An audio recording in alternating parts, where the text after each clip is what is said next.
Greetings, Gamereactor Nation. I'm Magnus, and I'm joined here by Anders. Hey. And you recently went over to play Watch Dogs 2, which releases in November, for an extended period of time. How long did you play it? I played it for exactly 6 hours. Yeah, and that's a pretty long time, and we managed to record all of it. So of these 6 hours, we are putting together a couple of narrated gameplay specials where Anders and I will be talking about what Anders experienced when he played it. So this is the second episode where we'll be focusing specifically on hacking and stealth. Enjoy. Hello everyone, and welcome to the second chapter of our Watch Dogs 2 narrated gameplay series. We'll be taking a look at some of the very specific things that you can do, some of the mechanics, some of the structural components of the game that releases in November. So Anders, recently, just to reiterate, we've said this a bunch of times now, you have played the game for something akin to 6 hours, right? I have played it for 6 hours. Yeah. What we are watching right now is, I think it's about 20 hours into the game. They made us jump a whole lot into the game so we could see how it feels to be stronger than you are in the beginning. Yeah. And what we are about to see now is, I believe, is the mission they showed when they first revealed the game at E3. Oh right, yeah. So this, where he is He needs to sneaking infiltrate. into this building right here. So to be frank, this episode, we, like every episode, we're trying to take a look at something very specific to the game. So you get a number of distinct episodes revealing like a bunch of stuff about what you'll actually be doing in the game. So this is about hacking and stealth, and this is both right now, right? Because I'm using my drone. A drone is a new thing. Yeah, then I flew down and hacked into a camera, and right now I can mark the different guards. Yeah. And I believe I am taking this guy out. You were spotted? Yeah. No, I'm he's not just spotted. One of his patrol routes is coming up to the roof. Yeah. So I jumped down, and he didn't see me for whatever reason. Yeah. And I choked so him. basically, like, you can use your drone as a sort of a portable way of scanning stuff, but the drone can also be spotted, right? It can be spotted, yes, and if they spot it, they will be not on high alert, but they will know something is going on. Oh, right, yeah, something's up. Yeah. But basically, when you can still do what you did in the original Watch Dogs, which is like jump between security cameras, which of course they can't spot or track. No. Okay, so that's there is still that's one of my favorite parts about the first Watch Dogs. Yeah. The puzzles of figuring out your way like through a building, like using the cameras. I'm glad they kept that in. Yeah, I think so as well. Yeah. So this is basically just, Let's just enjoy my move right now. I see the guard in front of the car, so you're I'm kidding. about to. This is also new. Yeah. You can control the car with hacking it. Yeah. And I love that. Well done, good sir. Thank you. So basically, one thing that I always think is very important is that you are currently crouched. You're in sort of a stealth mode. Yeah. Is that where you hold the button, or is that trigger automatically? I hope when you walk up to a couch or something, you can crouch down behind. Like take cover. Yeah, exactly. You just press. I think you can see it's X. What I found interesting is we got all these people here, not guards, but they were like, "What are you doing here? You're not allowed to be here." So if they see you, they kind of like. That woman tried to punch me. Yeah. Some of them tried to call the guards. Like, they're not just standing there, not doing anything. Exactly. Like, they feel like. And right now I just hacked his. His headset. Yeah. And then I tried to choke him, and I did it. You choked the wrong dude. Yeah. And so now we're cutting here to, I think. By the way, this is co-op now, but this is another attempt of hacking somewhere else. Yeah. So as you can see, you're still using the drone, tagging enemies, looking after points of interest that will help you. You can see all the blue points are objects you can hack, control. Right. Yeah. And the red is something you can guards, or I think something you can interact with, like a money bag or something. Right. So also this is something we touched briefly upon in the first episode. Yeah. This is sort of a detective mode that you have, that you can both activate as markers and you can also use as a drone. How did you find that worked sort of like in the flow of gameplay? Because it seems like that it fits quite like narratively well in. This is just you scanning the environment. It's a good question. It looks a bit messy almost, maybe? Yeah, but nowadays we are kind of getting used to, this detective mode. Yeah, we've seen in Batman, we've seen in Mafia. The Last of Us. Yeah. You can keep mentioning games who use this mechanic. So I guess you could say we're all trained to use it, but I agree it can seem a bit messy when you just look at it, but when you play, it feels right. Yeah. Also, as I said, it feels like it makes sense. Yeah. Like it's also a part of sort of the totally visual does. design Yeah. with the little the memes, the gritty the grittiness of the graphics when they animate sort of the DedSec logo. It seems to make sense. So, but like the thing is, like in games, I just mentioned. I think my partner is down. I think your partner's down, but you can revive him. Yeah. Let's see what I. Yeah, maybe you do, maybe you won't. This is I Anders really thinking on the fly. Yeah. Charge. So the only charge. Yeah. Use your billiard ball weird gadget. Her, and you're not helping. No, I'm not helping. So. Yeah. I don't know if that's a possibility or if it's just gonna respawn somewhere. Okay, this is actually pretty fun. Instead of just storming in hacking, I marked some of the guards like a traitor to the local gang. Oh, right. And the person you see to the left of the screen. Yeah, the one with blue marks. Exactly, you can see it right on the left is a gang member trying to kill the traitor. So there's this gang war going on. He's not part of the gang. I just made it seem that way. Oh, so you fooled them into thinking that. You can create this chaos just by hacking someone. You can make them a snitch to the police. You can make them a traitor to the local gang, and then NPCs will fill the screen and just let the chaos unfold. So you can create you can sort of create wrong information that would make the cops go after a certain NPC or make other gang members go after. Yeah. I actually asked the developer about it in my interview with him because I thought it's such a fun mechanic. Yeah, it is. And he was like, yeah, it's both fun, but it's also like important to the gameplay. It's not just something they put in to have a laugh. It's something you can use being stealthy, or if you just want to cause chaos. Yeah, and also like the thing is like now we're mentioning Mafia 3 again. Is that in Mafia 3 you can use sort of a marker to order a hit squad, but what the hit squad does is basically you just ordered them there magically, and they just turn up and they shoot all your enemies. That's sort of, you're very passive in that regard. But this is you, like narratively, Marcus creating information that would make it seem like friends then become enemies. I think that's really cool. What we see here is I'm not able to hack this door because it was controlled. The control mechanic was inside the room. Oh right, yeah. What I did there was I hacked this terminal, made it make a sound so the guard walks close to it, and then I make it explode. Yeah. Oh, that's pretty neat. Yeah. So this is, by the way, if the people watching out there haven't seen already, this is the second surveillance gadget you get in addition to your drone. This is a small RC car, which does basically the same thing, right? It's just easier to not get spotted, I guess. Actually, it does pretty much everything.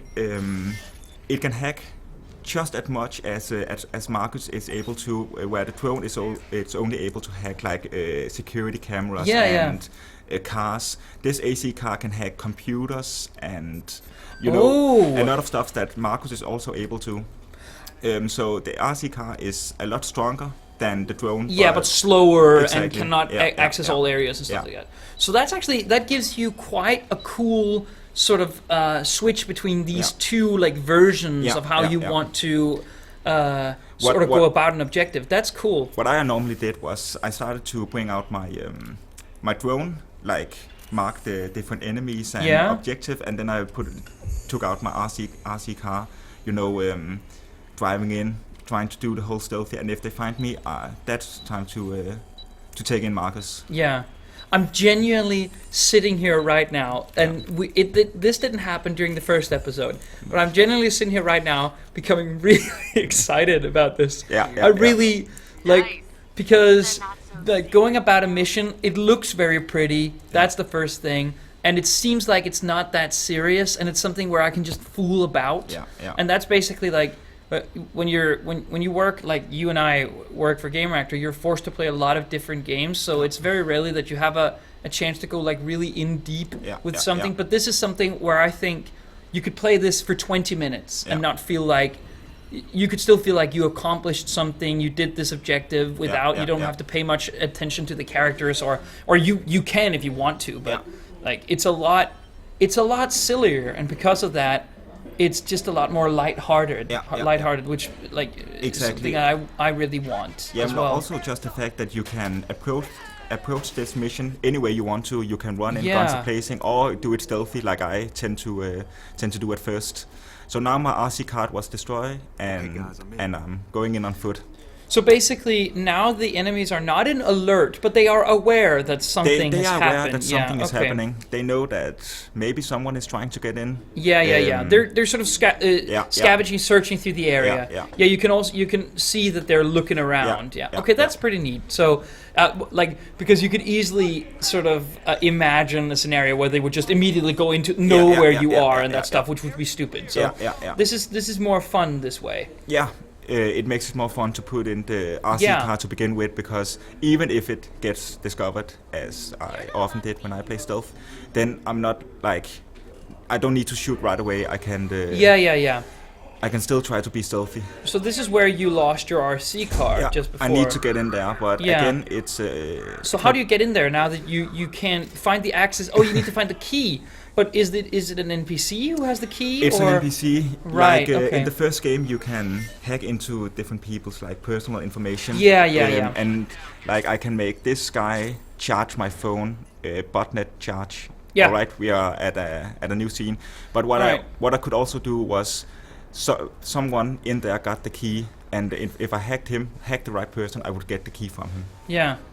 Okay, so right now we are at the second part of this mission I was just about to complete. So you're tasked with stealing a car. I'm tasked with stealing a car. Are you going to tackle this objective stealthily as well? It seems like you are, like using... As far as I can remember, I did this really stealthily. I don't think anyone... So right now, this is like classic Watch Dogs. Yeah. A overhead surveillance camera, which you can use to sort of track, mark, all that stuff, The guard you saw right before in front of the container, that's where I need to get in. So first I made her phone vibrate or something. Ring, yes. But what I could also see on this security camera was that the front gate is really, really secured, but on the other side, around the building, it's much less secured, so I decided to go in that way. That's a good idea. Okay. Just jump, and then I'm gonna drive around the building to a place where the guards don't I love that little car. Yeah, it's so awesome. It's a fun little thing. So basically, you're looking for an entryway. Yeah. But exactly. the car can't jump, right? Nope. Yes, it is able to jump. It is able to jump, not as high as over the fence. Not the fence. I don't know if you noticed it, but I just hacked again terminal and make someone sleep. Oh, right. So you took out a guard that way. Yeah. So there's quite a lot of range on it, actually. Oh, there's the jump. Yeah, there's the jump. Yeah, there's a lot of range on it. Yeah. But of course you can't drive it like across the map no. I mean, you're gonna have to be in the vicinity of your objective when you use it, which is pretty neat. Yeah, of course. So right now you are a junction box. Again, I'm gonna... you're gonna take out a guard that way. That seems to be a reliable way of getting around the guards, because you can both lure them and take them out briefly. Yep. So that's pretty nice. And now I need to look if there's anyone else I need to take out. There's someone walking over there. Yeah. This is also like a cool way, because you could do this as Marcus, but that would put yourself in danger. So basically this gives you 2 chances to do do this. But as you can see here, this I need Marcus for. This little RC car cannot open the doors. It's not hackable, and it's not able to. So you can clear the way, but Marcus needs to open that door specifically. So now you're going in the same way your robot did. Yeah, okay. Because there's still guard at the front gate, so I thought, why not just go in the back? Yeah, I must say, like, what's immediately apparent, even though this is nighttime, just setting it in San Francisco means that there is that much more color. Yeah, it's a very like compared game. to Chicago, like the rainy, sort of very gray. But we talked about it the last time. Yeah, the last time. I agree. I agree. Hopefully, it's a much more colorful, fun game. Yeah, it's just there seems to be a lot of emphasis on fun here, and you always got the sense when you played the first Watch Dogs was that there's a lot of like potential fun. I made a grenade. Yeah, you made a Oof. Oh no, you killed that man. Or woman. Or woman. I think I'm gonna kill the last one as well. You've also just put on a very big shot. Yeah. That's humorously big. Yeah. Oh. You're gonna shoot now, by the way. Yep. In the hacking and stealth episode. Yeah.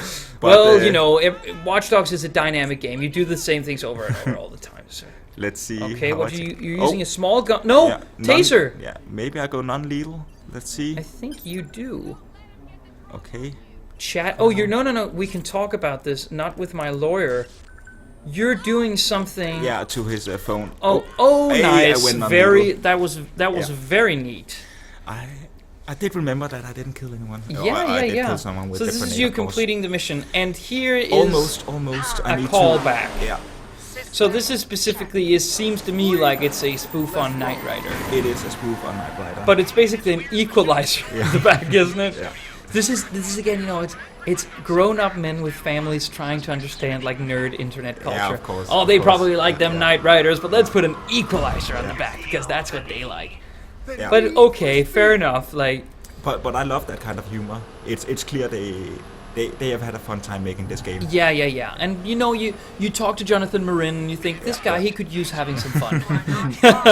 Like, really cool guy. Yeah. But he was also, when I talked to him about the first Watch Dogs, it was very much about the seriousness of the narrative and Yeah. how Aiden Pierce was really a wronged man who trying to make up for his sins. Yeah. So this is more just, you know, let's go crazy, let's go wild. I remember I got so sad at this part because I didn't manage to keep the car whole. I crashed. And that's so sad. It was such a beautiful car. All right, yeah. It is, you should be sad because it is a beautiful But car. when we get to the cutscene, it's whole again. So you know, video games. Yeah. So this has been the second episode of our Watch Dogs 2 narrated gameplay series. This has been about stealth and hacking. The next episodes will be about something else. You can already access the very first episode of the show. So stay tuned for that and stay tuned for more in the future. Thank you so much for joining me, Anders. Thank you. Bye.